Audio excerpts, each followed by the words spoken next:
Hello friend everyone. इस video में हम इंग्लिश की फर्स्ट फ्लाई बुक का चैप्टर 3 रीड करेंगे जिसका नाम है टू स्टोरी अबाउट फ्लाइंग और जिसके दो पार्ट है। फर्स्ट पार्ट है हिज फर्स्ट फ्लाइट। सबसे पहले हम इसी को रीड करेंगे तो चलिए शुरू करते हैं।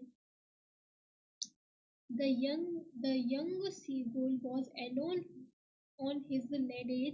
His two brothers and his sister had already flown away the day before. He had been afraid to fly with them. Somehow, when she had taken a little run forward to the brink of the ladder and attempted to flap his wings, he became aware the great expanse to see straight down beneath, and it was such a long way down. Miles down, he felt certain that his wings would never support him, so he bent his head and ran away back to the little hole under the ladder where he slept at night, even when each of his brothers and his little sister was wing were far shorter than his own, ran to the drink, flapped their wings and flew away. He failed to muster up courage to take that plunge which appeared to him so desperate. His father and mother had come around calling to him shrilly, upbraiding him, threatening him to let him stay on his ledge unless he flew away, but for the life of him he could not move. That was 24 hours ago. Since then, nobody had come near him. The day before, all day long, he had watched his parents flying about with his brothers and sisters, perfecting them in the art of flight, teaching them how to skim the waves and how to dive for fish. He had, in fact, seen his older brother catch his first herring and devour it, standing on a rock while his parents circled around, raising a proud cackle. And all the morning the whole family had walked about on the big plateau midway down the opposite cliff, taunting him with his cow- cowardice.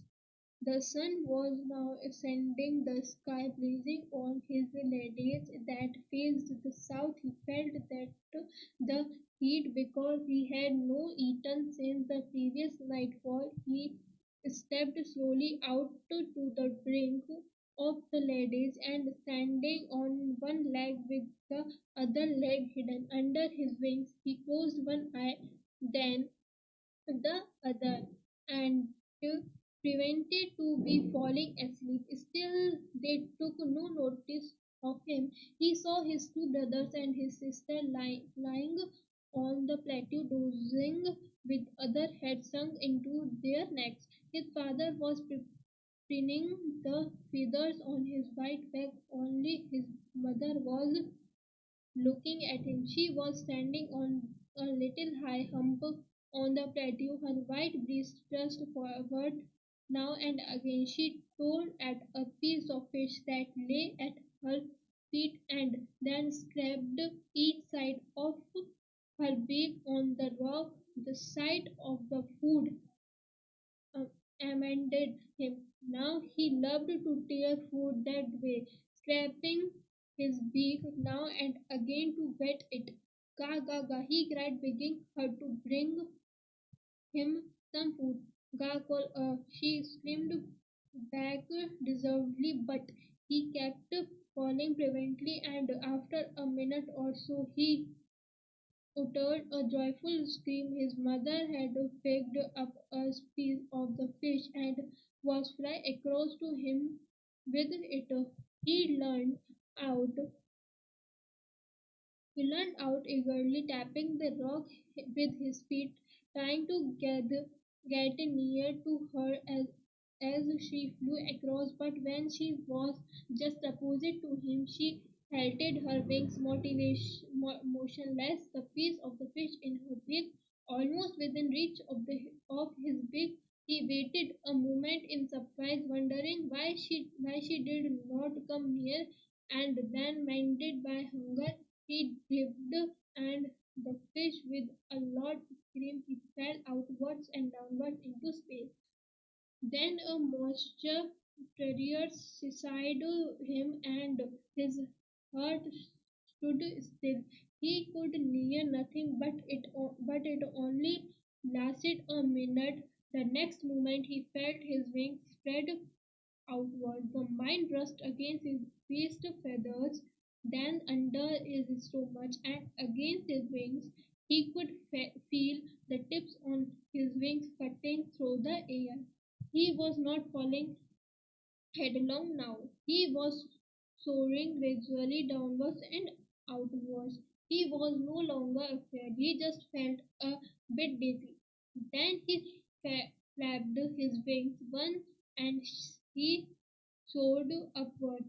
Ga, ga, ga, ga, ga, ga, go for her. His mother sobbed past him, her wings making a loud noise. He answered her with another scream. Then his father flew over him screaming. He saw his two brothers and his sister flying around him, preventing and banking and soaring and diving. Then he complete forget that he had not always been able to fly, and commanded himself to dive and sorrow and curve, shrieking shrilly. He was near the sea now, feeling straight over it, facing out over the ocean. He saw a vast green sea beneath him, with little grates moving over it, and he turned him big sideways and puffed amazedly. His father and his brother and sister had landed on his green flooring ahead of him. They were beckoning to him, calling shrilly. He dropped his legs to stand on the green sea. His legs sank into it. He screamed with fright and attempted to rise again, flapping his wings, but he was tired and weak with hunger, and he could not rise, excused by the street exercise. His feet sank into the green sea, and then his belly touched it, and he sank no farther. He was floating on it, and around him his family was screaming, pressing him, and their beaks were offering him scraps of dogfish he had made his first flight. Thank you.